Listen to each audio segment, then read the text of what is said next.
Let's have a word with Julian Jessop. He's an independent economist, because the story that broke over the weekend was one which we've been talking about, Julian, a very good morning to you, for quite some time, and that is that things may get so bad that there might be a bailout necessary from the IMF, just like Dennis Healey back in 1976. Yeah, I think the IMF angle is a bit of a red herring for a couple of reasons. One is that countries normally only go to the IMF when they need to borrow in foreign currency, and that was the problem in 1976, whereas all our debts are in sterling, so we shouldn't need foreign support to fund that. The second problem, though, is that if we did get an IMF bailout, it would come with such punitive conditions attached. I don't think it would be politically unacceptable. So in particular, they'd want massive cuts in public spending. And frankly, if the government were willing to do that, it should be doing it anyway without being told to do so by the IMF.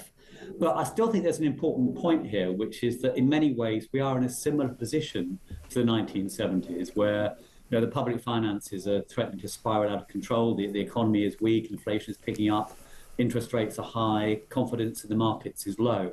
So even if we're not going to get an IMF bailout as such, I still think it's right to make those sorts of comparisons. Yeah, well, the bond yields are a lot higher now than they were when Liz Truss was in charge, which some people have said to me in the last week or so. Surely that should be front and centre of every agenda of every news show that's being done. And in some ways, I agree with that. Equally, they're putting up taxes and they put up national insurance, and they've got supposedly record takes coming into government revenue baskets, but it's not enough because they've got more going out than they've got coming in. So it's the old Mike Corber reference, isn't it? Result misery. Yeah, that's right. I'll start with the bad news. As you say, that the bond market is a real problem at the moment. So that's what determines the cost of most government borrowing. And the interest rates the government is paying are close to sort of multi-decade highs. So that's the problem. It's partly a global phenomenon. Interest rates are high everywhere, but there's a particular problem in the UK as well, that people have lost confidence in this government. That's investors as well as the electorate. Right. Also have a funny situation where the Bank of England is selling government bonds rather than buying them, as some other countries are doing. So that's making things worse as well. Plus, of course, we've got high and rising inflation, which is making it harder for the Bank of England to cut interest rates. So that's the bad news story.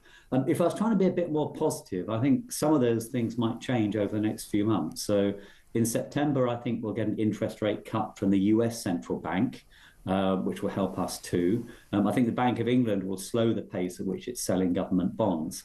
And in the meantime, rather surprisingly, the economy actually seems to be holding up a bit better than expected, despite the twin shocks we've had already this year of Trump's tariffs and also, of course, the tax increases that kicked in April. So it's not all doom and gloom, but there's basically no it is mostly here. And I think if we do get another tough budget with even more tax increases, then I think that could still tip the UK over the edge. Yeah, well, it all seems to be sort of sitting very precariously, it seems to me, that one big move of anything could change an awful lot. I mean, there's a story in The Sun today saying British firms have been hit with a surprise US tariff on more than 400 different products, including JCB diggers and Triumph motorbikes. And this is one that's sort of come in from the back door, as it were, because it's all about steel and aluminium and the proceeds of those particular two metals. And it's, goods that are made with aluminium and steel, and again it's kind of slipped through the net, this one, because firms are losing orders after being blindsided because they didn't know this was coming.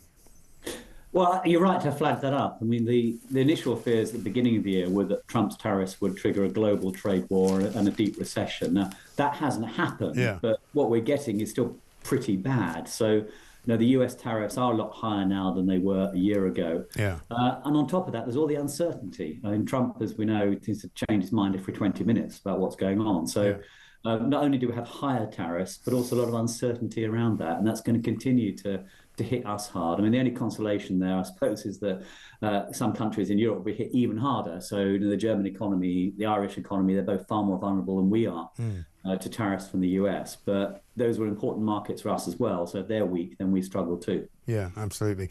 Julian, good to talk to you. Thanks very much indeed. Julian Jessop, independent economist, who thinks it might not be quite Armageddon when it comes to the economy, but it's not far off it, is it?